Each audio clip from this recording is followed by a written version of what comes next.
7월 7일 월요일 생명의 삶 묵상.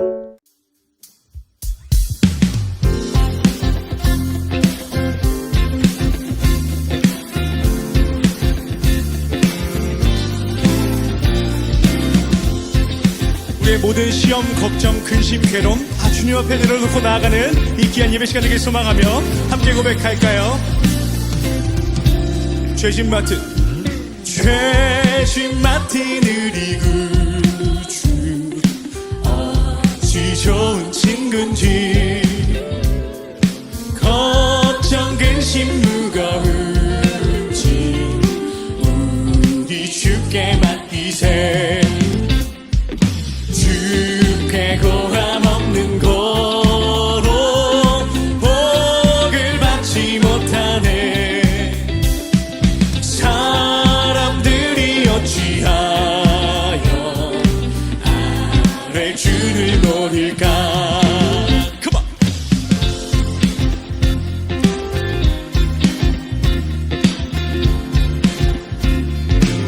시험 걱정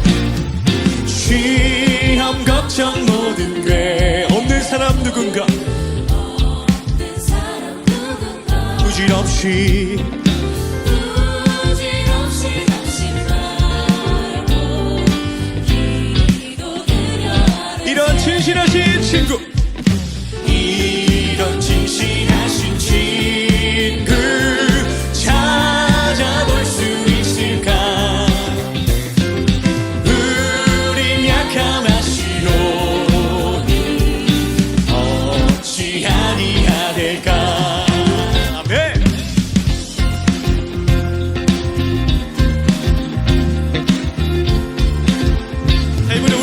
고백할까요? 걱정 근심 걱정 무거운지 아니 진짜로. 우리 더 크게 고백할까요? 피난처는 우리 예수, 피난처는 우리의 주께 기도드리세. 주께 기도드리. 세상 친구, 세상 친구 멸시하고 너를 조로 가여도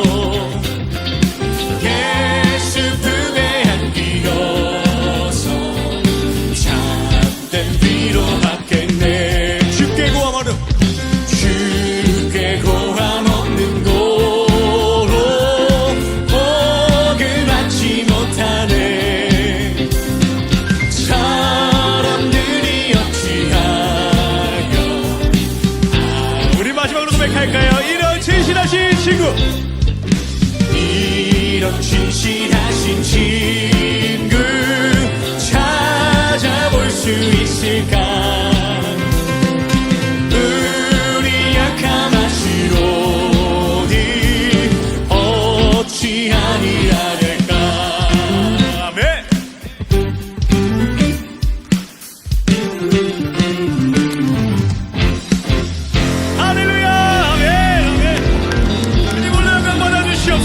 아멘, 아멘.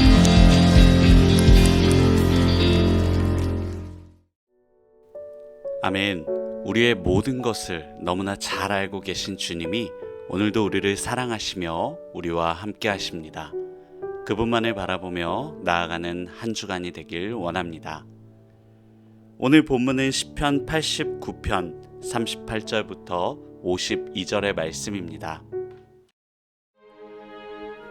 그러나 주께서 주의 기름 부음 받은 자에게 놓아사 물리치셔서 버리셨으며 주의 종의 언약을 미워하사 그의 관을 땅에 던져 욕되게 하셨으며 그의 모든 울타리를 파괴하시며 그 요새를 무너뜨리셨으므로 길로 지나가는 자들에게 다 탈취를 당하며 그의 이웃에게 욕을 당하나이다. 주께서 그의 대적들의 오른손을 높이시고 그들의 모든 원수들은 기쁘게 하셨으나 그의 칼날은 둔하게 하사 그가 전장에서 더 이상 버티지 못하게 하셨으며 그의 영광을 그치게 하시고 그의 왕위를 땅에 엎으셨으며 그의 젊은 날들을 짧게 하시고 그를 수치로 덮으셨나이다. 여호와여, 언제까지니까? 스스로 영원히 숨기시리까? 주의 노가 언제까지 불붙듯 하시겠나이까? 나의 때가 얼마나 짧은지 기억하소서. 주께서 모든 사람을 어찌 그리 허무하게 창조하셨는지요.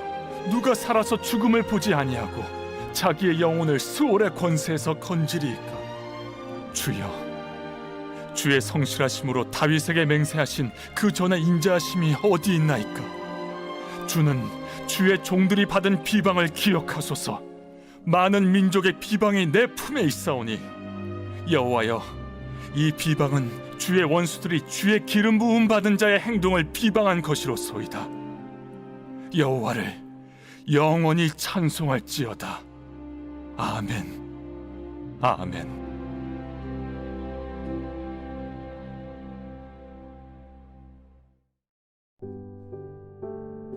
아멘. 오늘은 하나님의 약속이 더디 이루어질 때를 주제로 함께 말씀을 나눕니다. 우리는 신앙생활을 하면서 하나님의 약속과 너무도 다른 현실을 마주하게 되며 당황하게 되죠. 마치 광야를 걷는 이스라엘 백성처럼 약속의 땅을 향해 나아가고 있지만 눈앞의 현실은 척박하고 고통스럽습니다. 시인은 절망 중에 탄식하면서도 믿음을 잃지 않았습니다. 하나님의 약속과 현실 사이의 괴리감이 우리를 압도할 때 우리는 어떻게 믿음을 지킬까요? 첫 번째, 마음의 고통을 하나님께 토로합니다. 시인은 현실의 고난과 하나님의 약속 사이에서 괴리감을 느끼며 탄식합니다. 그는 하나님의 언약이 깨진 것 같은 상황에서 깊은 고뇌에 빠졌습니다. 시인은 하나님이 자신과의 약속을 폐하셨으며 면류관을 땅에 던지셨다고 표현합니다. 왕조가 몰락하고 적들에게 조롱받는 나라에 처지는 그의 마음에 큰 혼란과 아픔을 안겨주었습니다. 이러한 시인의 모습은 우리가 신앙 여정에서 자주 경험하는 문제입니다. 하나님은 우리에게 복과 구원을 약속하셨는데 현실에서는 고난과 실패가 계속될 때가 있습니다. 그럴 때 우리는 하나님을 원망하거나 하나님의 약속을 의심하기가 쉽습니다. 그러나 시인은 자신의 괴리감을 솔직하게 인정하며 고통스러운 마음을 하나님께 토로했습니다. 이는 단순한 불평이나 원망이 아니라 하나님이 여전히 자신을 사랑하시며 그의 감정을 이해할 수 있다는 신뢰 속에서 이루어진 것입니다. 하나님은 우리의 연약함을 아시며 우리의 탄식과 신음을 들어주십니다. 하박국 선지자 역시 악이 번성하고 의인이 고난받는 현실에서 의문과 고통을 하나님께 토로했습니다.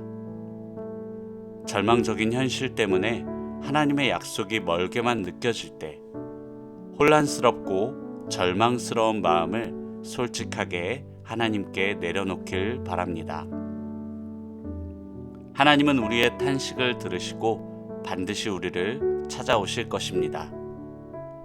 이러한 시간을 통해 우리는 더욱 강하게 연단될 것이고 우리의 믿음은 더욱 굳건해질 것입니다. 아멘. 두 번째로 하나님의 신실하심을 찬양합니다.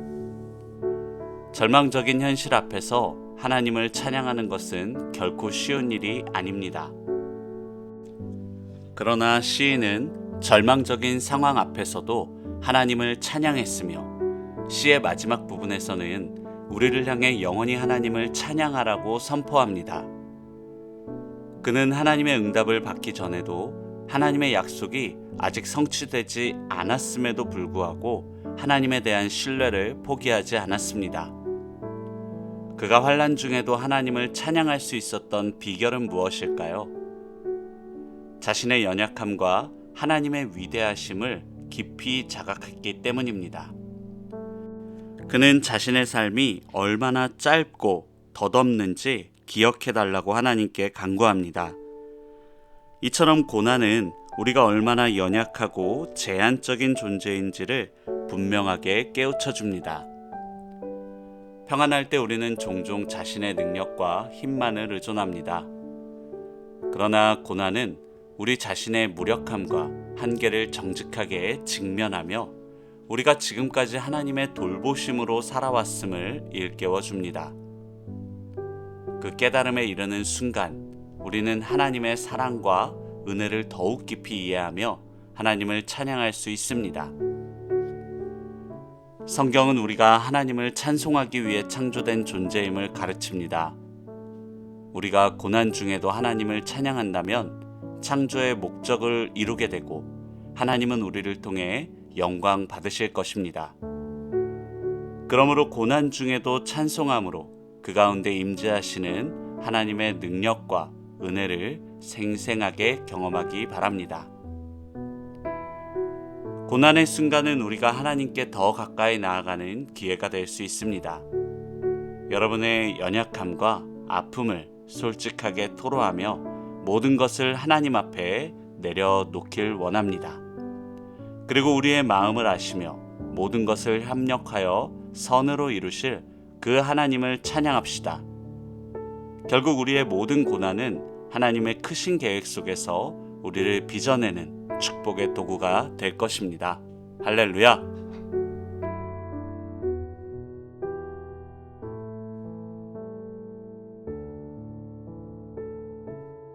함께 기도하고 오늘 묵상을 마무리하겠습니다. 하나님의 약속이 깨어진 것 같은 현실에도 하나님만 붙들고 나아갑니다. 하나님은 부조리와 고난도 연단의 도구로 삼으시며 합력해 선을 이루게 하심을 믿습니다. 훗날 우리가 이 시간을 돌아보며 결국 하나님께서 신실하게 약속을 이루셨다고 고백하는 복된 인생이 되게 하여 주십시오. 예수님의 이름으로 기도합니다. 아멘.